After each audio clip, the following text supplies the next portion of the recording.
System riding to the core. Yeah. Reppin' inner city left. This is the Inner City Left broadcast. Today is Thursday, February 20th. I'm Amin TMK. That's Emoja Lil Tanky Sumler. Emoja, hello. Happy Thursday. How are you doing? Thursday it is. So we've been wanting to kind of talk a little bit about, we have, and we always do, talk about the growing tensions between the United States and China. Marco Rubio, the secretary, it's pretty crazy that, what is this, the Secretary of State. Somebody moving that little boy along, ain't they? Yeah. Little Gusano, they could. It's like, man, just stay in the political sphere. And if you do what we say and you move in a way that is beneficial to us, we will find a position for you somewhere. So anyway, Marco Rubio, Secretary of State, still feels a little weird to say. But here we are. He is meeting with Lavrov. Okay, this is the Russian foreign minister, I believe. Yeah. And, there's been, obviously discussions between the United States and Russia on a de-escalation in Ukraine and maybe in general. Okay.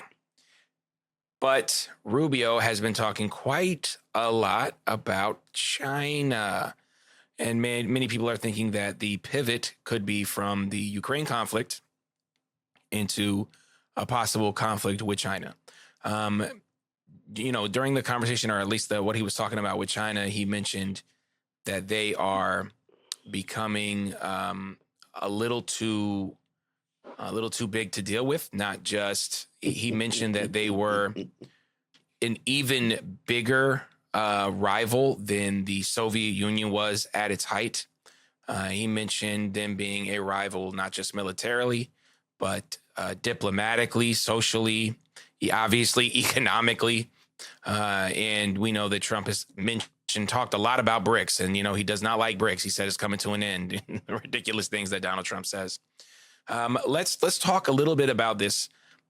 What is the United States trying to do in China, and what is Marco Rubio talking about with this real rivalry with China?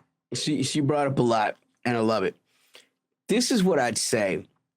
America is transparent, right? In that they don't know how to be subtle, even when they think they're being subtle. She brought up China and Marco Rubio, and we'll get there the way that he did, right? Which is around the fucking way. This whole conversation in Saudi Arabia that's ostensibly framed around setting up a reset about Ukraine is really about setting up a reset with Russia. And this is why they've said over and over again, it doesn't matter whether Zelensky's there or not. This isn't about you so much as this is about the United States and Russia. The United States hasn't had a diplomatic presence in Russia since the Obama years. That's insane. This is the number two. They're definitely the number one nuclear military in the world. By way of weapons. This is that's irresponsible to not have a diplomatic relation with that country. I thought it was telling, though, right? Because these were things like me as a Gen X kid, you never thought the United States would admit. We all knew. We all knew that the Soviets weren't any real threat to the United States, but they always had to present it as such just because ostensibly the Soviets are working on this framework of communism, of socialism. That's the threat. It's not the Soviet Union. It's the ideology, just the very thought, right? And you still get that when you get attacks on DEI. Even though what you think they're boycotting is blackness, right? What you're really boycotting is this social concept of equality and inclusion. This is a really socialist kind of a framework, a communist framework that says the community matters and everyone should be included and everyone should have a say. That kind of thinking is anathema to the United States empire, where the powerful people make the rules. Everybody else does what you're told. You go to your job, and sometimes, if you're really lucky, you get to buy a BMW. You know, that's the American way. That's what they want. That's what that way of life is. The problem that they had with the Soviets is the same problem they had with Haiti. You know, the Haitian Revolution. It shows that you don't necessarily need to do it this way, that you don't have to be subservient to Western ideals of what culture are, which ultimately just come down to their understanding of what whiteness is, right? So resetting with Russia is tied in that same thing. You are a great country, a great white country like us, right? Imagine the irony of Marco Rubio delivering that message, because that's what the message is. Why should we be fighting? We're two great white cultures. Why should we be fighting? Right? Which sets up, you don't need China. You only need China because you think that we're going to attack you. And we admit it. Maybe we used to do that, but we're new now. We're different leadership.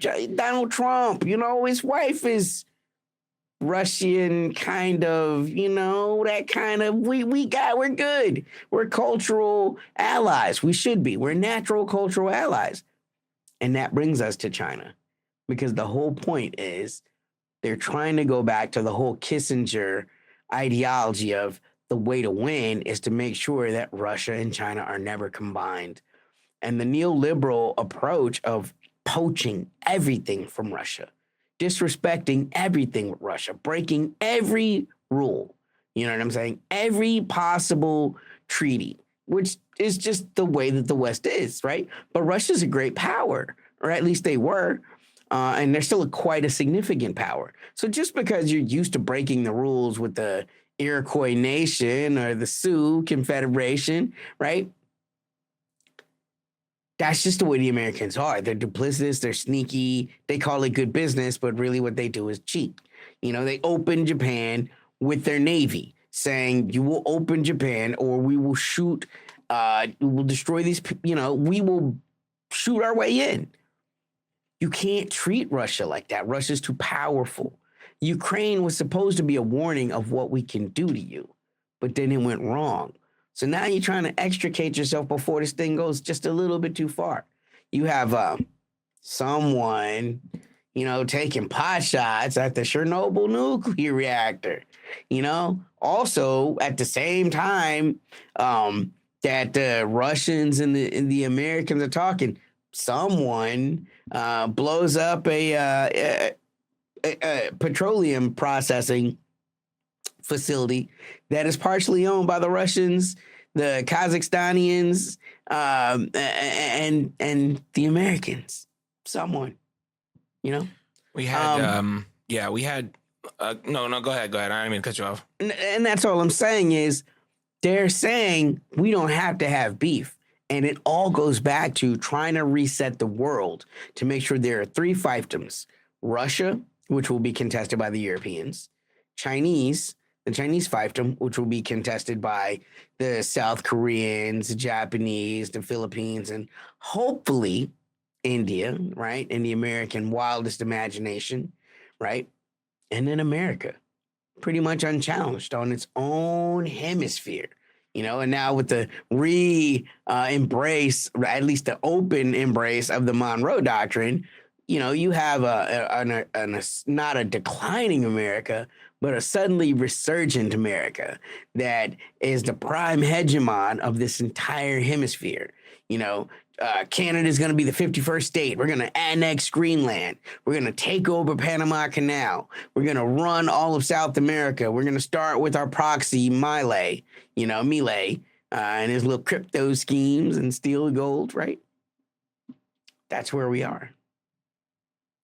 Well, let's zoom in a little bit to one of those conflicts. You had, again, Trump has been talking a lot about the Panama Canal, and he mentioned again, except this time in regards with China, and saying that, you know, we gave the Panama Canal to, you know, Panama and not China, you know, trying to, again, utilize sort of that, you know, again, it's just inflammatory.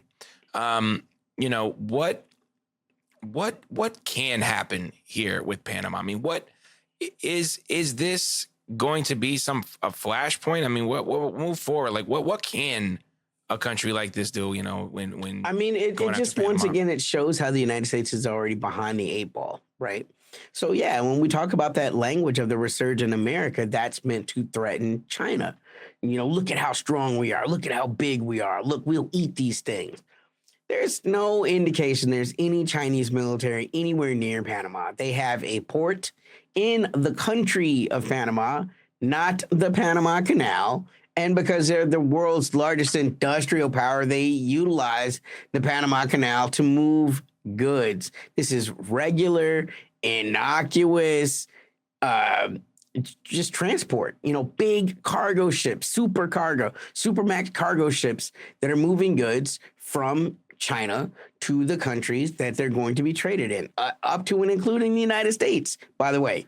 This is how you get Chinese goods to places like Miami, places like Atlanta, places like New Orleans, places like New York. If it's not on the East Coast, the West Coast, where they can just, you know, take it from Shanghai to LA, you know, or Portland, right? It has to transit the Panama Canal. The only other way it can do is to go over the northern hemisphere, over the Greenland route, which again, right, you begin to see why Greenland is important. So though it looks like America growing just to be hegemonic, and that is the intent, it's even a deeper game. It really is to make sure they control the shipping routes that China's going to use, commercial shipping routes. By the way, none of this is militarized. China does not have a military presence in Panama, you know. But again, it's several moves behind because China's already making a deep port in Peru. And they have incredible amounts of business that they do with Mexico. So they can port all that stuff in Mexico, bring it across by rail, and then have access to the Gulf of Mexico, you know, once again. So, you know, there it is. Or the Gulf of Bank of America or whatever the hell it's called. Wow. I don't even want to get started. Nope. Check the meme pages for all the fun that you can have with that. You know what it reminds me of is when Ibrahim Traore, the president of Burkina Faso, said, you know, we don't have a problem with Russia utilizing our mines. They come in, they pay the fees, they meet the safety protocols, they meet the worker protocols, and they do what they do. And we don't have a problem with that. And this is what a lot of the other African countries are also saying about China. Like, they come here, they pay the fees, they meet the safety requirements, and they utilize, business here in this country. They also don't interfere, because this is an important thing, right? When the Americans do business with you and they get the World Bank to do business with you or the International Monetary Fund, that money comes with all kinds of rules and all kinds of regulations. And now you have to use these companies and, you have to allow these nonprofits in on all of this stuff was tied to USAID, right? The Chinese, they come in and they do business with you, and they don't tell you got to do democracy. They don't tell you got to do whatever the fuck. That whatever your country is what your country is. They don't interfere. Again, it's that kind of doing business, just the very model of that is dangerous to the Americans, because the Americans don't do business like that. The Americans come in, they tell you, who the president's presidential options are. I mean, you've seen this all through Europe over the last year, saying this party can run, this party can't run.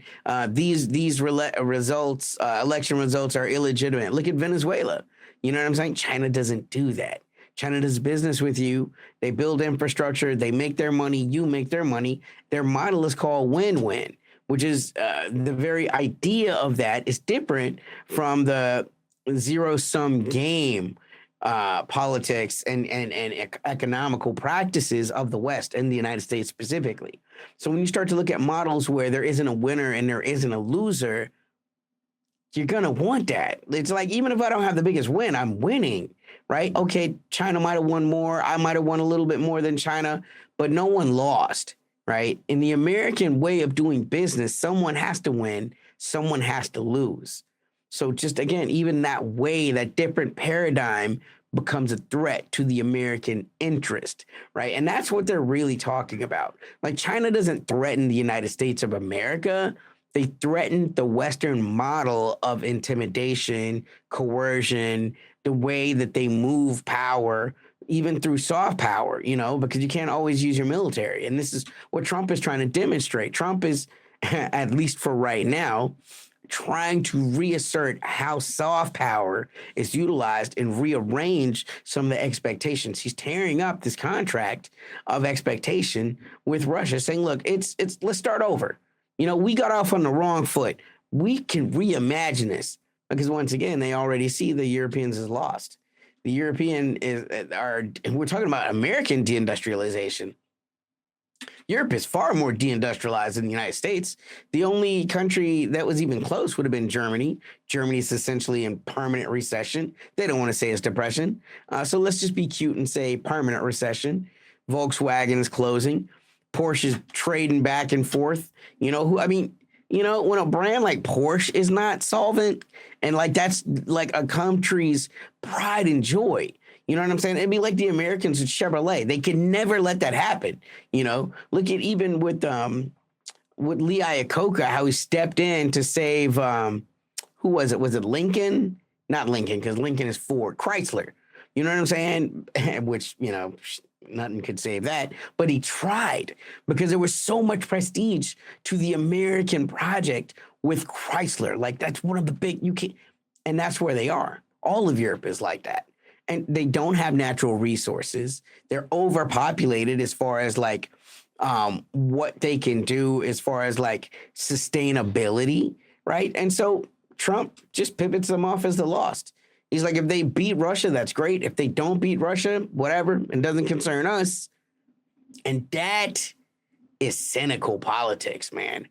That's the thing, man. People are so busy hating Trump for stupid reasons that they don't look at how he moves through the world. He gives you plenty to dislike, right? But the Democrats and the liberals that follow them can never seem to get ahead of the curve because they refuse to see him as a real human being. They see him as some caricature, some parody of what a human or a politician looks like without looking at the ways that he's extremely brutal, but just in different ways.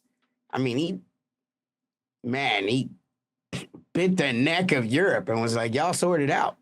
I would have never thought I would see that from an American president.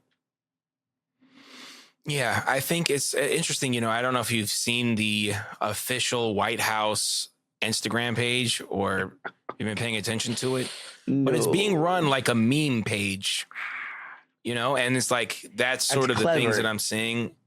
And it goes to the idea of like, no matter how old Trump gets, he sort of understands what the future is going to be.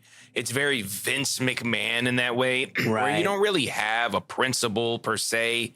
You're just down with how do we have to do this next? And I think when you look at, throwing Europe away, Europe really doesn't have anyone else to go to anyway.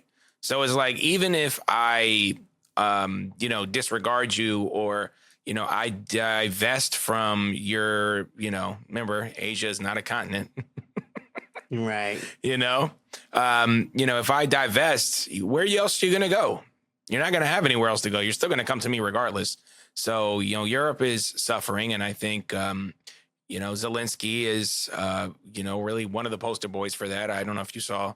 Straight up Toy Story. I don't want to play with you anymore. Right. Yeah. And it was so funny because Maduro had come out and talked about Zelensky, I think like 2 years ago, about, at some point, the West is just going to disregard you straight up, That's what they do. And, again, I just think that if you are engaging with the West, if you are tying yourself to the West, you have to understand that it's a low likelihood of success. And the best you can hope for is you and a select few people making a lot of money and possibly maybe coming out with your life. But, with Zelensky, that may not be the case. We don't know. That boy's super rich. I'm talking about. Of course, exactly. And so are some of the top Ukrainian generals who are riding around in Rolls Royces. With Where trunk all stuff full of cash. And they can try to 100 act like that's billion not real, man. But those 100 real. billion is missing. That or 70 I don't know billion, where it went. That is an incredible amount of money. Man, and his again, bruh's getting capped for coming up just a little short on the package in the hood every day. But he talking about 100 billion is missing? Shit, you better account for it. and this is the price of corruption. This is the price of greasing everyone's hands to do something that's unethical, to do something that's immoral. And this is the other part. I mean, you mentioned it. You said it so well. But I mean, China is not really malicious. They're not looking to. They're not looking to. Do a hit job on your country. They're not trying or to. You. Right. They're not trying to implement a government. They are really just out here making money because why not? It's much easier after a while. We look at America's social standing throughout the world. Not only economically does it not look well to be dealing, or does it not pay off, to deal with the no longer collective West, but just the United States, in comparison to just dealing with someone who's neutral. What if I just told you China's just neutral? I'm not saying good. I'm not saying bad. I'm just saying neutral. And I think that's what you were getting at. Like, I'm not here to praise China. I'm not here to praise Russia. We're just trying to tell you what we're seeing. We're here to help you understand why the American government does what it does without prejudice, as dispassionately as possible. These are the moves that are happening. Do with it what you will. If you want to understand what they have against China, it's not human rights. Like, how can you have human rights as the primary problem with China when you do business with countries like Israel, Saudi Arabia, Ukraine? Can I say we're witnessing a G-side right now in a really area of the world up over Uyghurs in Xinjiang. Not only are we dealing with a G side, we're dealing with a G side in an area that is being trying to be completely cut off from all Wi-Fi, from all internet access, and we are still seeing images every single day if you're paying attention. Yes. And the images that we have seen have been harrowing, have been just in general, horrifying. And if you are to see a G side somewhere else, these are the type of images that you would see. So don't take our word for it. Can we please just acknowledge that there is a G side happening right now, and this is what happens? If you want to have a conversation about ethnic differences, ethnic conflicts in old regions of the world, that's another conversation. But saying that there's a G side or there's a this and that and the third is just false. And there's a lot of information out there to debunk that. And it is disrespectful. How many more people live in Xinjiang, than living in Gaza or living even in Israel? In Israel and Gaza together. Ain't nobody got no videos? Nobody got videos. That's a million videos of what's happening in Gaza. Ask yourself why. And if you don't, you have to go through things with a fine tooth comb if you're interested in, what's going on. And I don't want to sugarcoat it. I don't want us to have to, one day someone saying, well, no one told you. What did you say? Did you understand the stakes? The stakes are very high. Like Mr. Ware. The rest of the United States is isolating itself. Like, you're throwing away Europe so you can get back at Russia, but Russia's not leaving China. They're not leaving Iran. You're not going to change them. They're going to change you. They're hurting themselves again with this conversation about, Greenland and Panama and all these other places. You're isolating yourself against Canada. It's supposed to be one of your closest allies. I mean, all you have really is the UK, and they're basically collapsing as a country as well. And it is that time, I think, for people to acknowledge, like, this is the West is now not collective. We say this all the time. Yeah. Mm-hmm. The first rule of geopolitics: there are no permanent allies, only permanent interest. And we are watching a divorce between Europe and the United States to a degree. How about this? Of course, to a degree. They may still fuck around with each other, but you're not wife no more. Yeah, how many times when you're in a relationship, how many times do you actually have to break up? There's like 6 breakups before you actually broke up. But I'm saying it is a bit of a situationship. Right. A much more a la carte type of benefits in the whole meal. It is. If you will.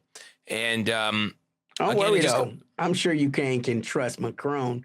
Macron never changes his mind, man. He's a very solid guy. What's Erdogan, you know what I'm saying? All of those characters in the EU, man, and NATO.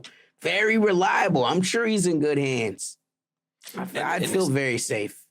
Just goes back to the meme of China's plan to beat the West, sit back and do nothing. Man, sometimes the best move is no move. What they're doing. No move at all. That's what they're doing. They're sitting back and they're watching the United States. Trump thinks he is, I guess, getting some sort of political clout from this deal with the Russians. But again, 100%. Oh my God. Everyone. I don't even want to get into it. I'm just saying, if we're looking at this outside of the political noise, which is the ones that talk about Trump all day, the ones that act like it's just Donald Trump and then blah, blah, blah, blah, blah. There are alliances happening with the United States government right now. It just realigns. This is how, a mega power, a hyperpower, exists, or a former hyperpower. And there is no way around it. The United States they can't dig themselves out of this hole, no matter how many treaties or how many wars they pivot away from, because unless you are really ready to pivot away in a socialist way to get rid of some of these military bases, to really cut this military budget, like Trump said, which we know is not going to happen. It's not possible to happen. Then your country's going to suffer. Dive too deep into that Pentagon audit, and we may be in a whole new brave new world. Don't bark up that tree. That tree will fall on you. Ask Henry Pouilly what happens when you look too deep into what's happening with the money. Yeah. And again, just corruption in every aspect of the Western world. Let's give a shout out to our podcast listeners. We're available everywhere you find podcasts. You can't see our lovely faces, but if you're on YouTube, give us a subscription and, like all that stuff. That helps us with the algorithm. Let's give a shout out to our patrons. I keep promising y'all I'm going to get you a graphic. That's going to happen. I work slowly. Let's give a shout out to Incognigrita, History Will Absolve Me, Sophia San Marco, Kate Sauer, Monica Marcel, Joe DeVidio, Laura Joelle, Nikki Enfield, Not the Rat, Lucy Newman, Samantha Guerrero, Dumpy Tom LeBeau, True Crimes of the Empire, WZ22, Jay Gallart, 94, No Ground, RK Paula, La Poderosa, Alyssa Piercy, Lauren Bullock, Suzette Taub, Dimazam Deus, Y'all Are the Real Heroes. Tanky, any final thoughts? I just be dropping stuff out sometimes, and I don't always know what people know, but it goes to how deep we be in the crates. I casually referenced Henry Pouilly. Henry Pouilly was the last emperor of China, and China's imperial period ended when he literally audited what was happening inside. This was one of the most affluent, most wealthy people. And once he realized how much of his country had been sold off to the West, right, they deposed him. This man later came to be, he was captured after the Chinese Civil War with Mao, and he literally came to be a huge supporter for the Chinese, the Communist Party of China, the CPC. And so it just goes to show you, even someone as corrupt as Pouilly, who still has a love of his country, at the end of the day, comes around to understand. And Pouilly would be beyond thrilled at the China of 2025. China of 2025 is Henry Pouilly's wettest, wildest dream. You can't stop progress. Great. Well said. For Moshe, Lil Tanky Summer, I'm Amin Team K. This is the Inner City Left broadcast. Peace. System riding to the core. Yeah. Reppin' Inner City Left.